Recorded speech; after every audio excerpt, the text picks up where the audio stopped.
We are Gen Zs. We are not told like this nonsense. क्योंकि जब इंसान को पता होता है अपनी गलती है, हम किसी का फोटो क्यों रिवील करेंगे। लद्दाख की ऊंची पहाड़ियों में एक चेक पॉइंट पर कुछ टूरिस्ट्स को रोक दिया गया। काफी देर तक रास्ता नहीं खुला। इतनी बात से ही नाराजगी बढ़ी। इसी बीच एक महिला सिक्योरिटी पर्सनल से बहस करने लगी। कैमरा चल रहा था और बातचीत के दौरान उसने कुछ ऐसी बातें कहीं जिन्होंने कुछ ही समय में पूरे मामले को सोशल मीडिया पर पहुंचा दिया। लोग पूछने लगे, आखिर महिला को रोका क्यों गया था? उस वक्त वहां ऐसी कौन सी सिक्योरिटी सिचुएशन थी और क्या रास्ता रोकने की वजह सिर्फ आम लोगों को परेशान करना थी? सबसे बड़ा सवाल, और क्या महिला ने माफी मांगी या नहीं? तो आखिर उस दिन लद्दाख में हुआ क्या था? आइए पूरी कहानी शुरुआत से समझते हैं। इसी तरह की और रहस्यमयी जानकारी प्राप्त करने के लिए हमारे चैनल ट्रू हिस्ट्री को आज ही सब्सक्राइब करें और बेल आइकॉन को प्रेस करें।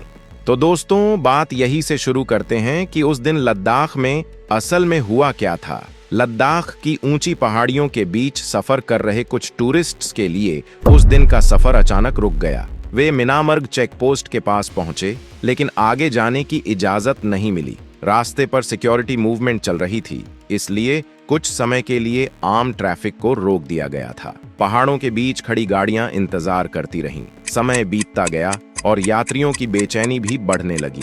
वायरल वीडियो में एक महिला ने दावा किया कि उसका ग्रुप करीब 5 घंटे से इंतजार कर रहा था। हालांकि इस समय की स्वतंत्र आधिकारिक पुष्टि नहीं हुई है। उस दिन हालात वैसे भी सामान्य नहीं थे। खराब मौसम के कारण वरिष्ठ रक्षा अधिकारियों की मूवमेंट में बदलाव हुआ था और उनकी सुरक्षा को ध्यान में रखते हुए सड़क पर भी व्यवस्था की गई थी। यानी बाहर से देखने पर यह सिर्फ रास्ता रोक दिए जाने की बात लग सकती थी, लेकिन सिक्योरिटी के नजरिए से वहां सिचुएशन अलग थी। फिर लंबे इंतजार के बीच एक महिला का गुस्सा सामने आया। वह सिक्योरिटी पर्सनल से रास्ता खोलने को लेकर सवाल करने लगी। बातचीत आगे बढ़ी, आवाजें तेज हुईं और देखते ही देखते वहां का माहौल तनावपूर्ण हो गया। लेकिन उस बहस में महिला ने सिर्फ रास्ते को लेकर सवाल नहीं उठाए, उसने अपने और अपनी जनरेशन का जिक्र करते हुए एक ऐसी बात कह दी जो कुछ ही समय बाद पूरे देश में चर्चा का विषय बनने वाली थी। We are Gen Zs. We are not told like this nonsense. We are not told like this nonsense. और यहीं से एक साधारण सी लगने वाली रोड साइड आर्गुमेंट ने सोशल मीडिया पर एक बड़े विवाद का रूप ले लिया। लेकिन वीडियो में बात यहीं खत्म नहीं हुई। बातचीत आगे बढ़ी तो महिला ने टैक्स पेयर्स के पैसे और सिक्योरिटी पर्सनल की सैलरी को लेकर भी सवाल उठाए। यहीं से मामला सिर्फ लंबे इंतजार की शिकायत तक सीमित नहीं रहा। अब चर्चा इस बात पर होने लगी कि अपनी परेशानी सामने रखने का तरीका क्या होना चाहिए और क्या किसी सेंसिटिव सिक्योरिटी सिचुएशन में इस तरह का रवैया सही माना जा सकता है। वीडियो सामने आने के बाद महिला का यही व्यवहार सोशल मीडिया पर बहस का विषय बन गया। लेकिन इस पूरे मामले में सबसे ज्यादा सवाल जिस बात पर उठे वह था हम टैक्स देते हैं वाला बयान। आखिर इस एक बात पर इतना बड़ा रिएक्शन क्यों आया, यही अब समझना जरूरी है। हम टैक्स देते हैं वाली बात महिला के इस आर्गुमेंट के सामने आने के बाद बहस का मुद्दा बदल गया। इसी बात पर रिटायर्ड मिलिट्री ऑफिसर्स और डिफेंस वेटरन्स की आपत्ति सामने आई। उनका कहना था कि जवान भी इसी देश के नागरिक हैं, वे भी टैक्सेस देते हैं और अपनी ड्यूटी के दौरान उन्हें कई तरह की कठिन परिस्थितियों का सामना करना पड़ता है। हालांकि इस पूरे मामले को एक तरफा देखना भी ठीक नहीं होगा। लंबे समय तक इंतजार करने पर किसी यात्री को परेशानी या गुस्सा आना समझा जा सकता है। विवाद असल में उस फ्रस्ट्रेशन को सामने रखने के तरीके को लेकर हुआ।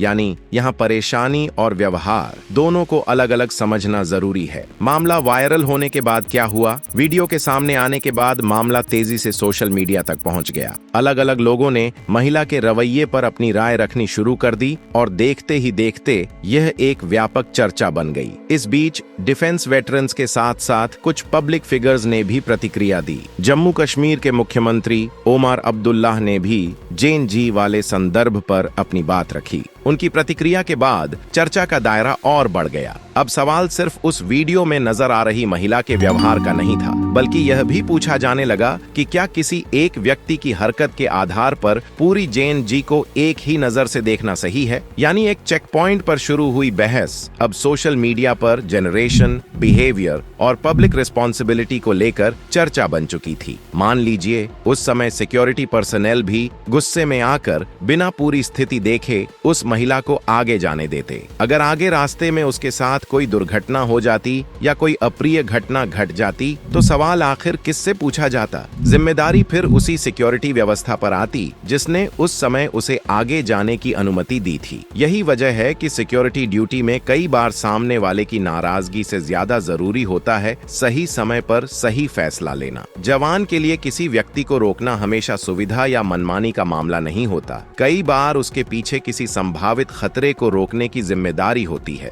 और शायद यही फर्क हमें समझना चाहिए। एक यात्री के लिए रास्ता रोक दिया जाना कुछ घंटों की परेशानी हो सकती है, लेकिन सिक्योरिटी पर्सनल के लिए वही फैसला किसी की सुरक्षा की जिम्मेदारी हो सकता है। फिर महिला ने खुद क्या कहा? मामला लगातार चर्चा में रहने के बाद महिला की तरफ से भी प्रतिक्रिया सामने आई। इस बार उनका अंदाज पहले वाले वीडियो से बिल्कुल अलग था। उन्होंने इंडियन आर्मी, जम्मू और कश्मीर पुलिस और लद्दाख पुलिस से माफी मांगी। अपनी सफाई में उन्होंने कहा कि लंबे समय तक इंतजार करने की वजह से वह काफी फ्रस्ट्रेटेड थीं और उसी गुस्से में उनसे ऐसी बातें निकल गईं जिन्हें उन्हें नहीं कहना चाहिए था। उन्होंने अपने व्यवहार पर अफसोस जताते हुए माना कि उस समय उनका गुस्सा हावी हो गया था। इस अपॉलॉजी के साथ कहानी में एक अहम बदलाव आया। जिस महिला का वीडियो कुछ दिनों तक सिर्फ आलोचना और बहस का विषय बना हुआ था, उसने खुद सामने आकर अपनी गलती स्वीकार की। लेकिन इसके बाद भी मामला पूरी तरह शांत नहीं हुआ। आलोचना अपनी जगह, लेकिन ऑनलाइन एब्यूज। वीडियो वायरल होने के बाद महिला को लेकर सोशल मीडिया पर काफी कमेंट्स आए। कुछ लोगों ने उसके व्यवहार की आलोचना की, लेकिन कई लोगों ने इससे आगे बढ़कर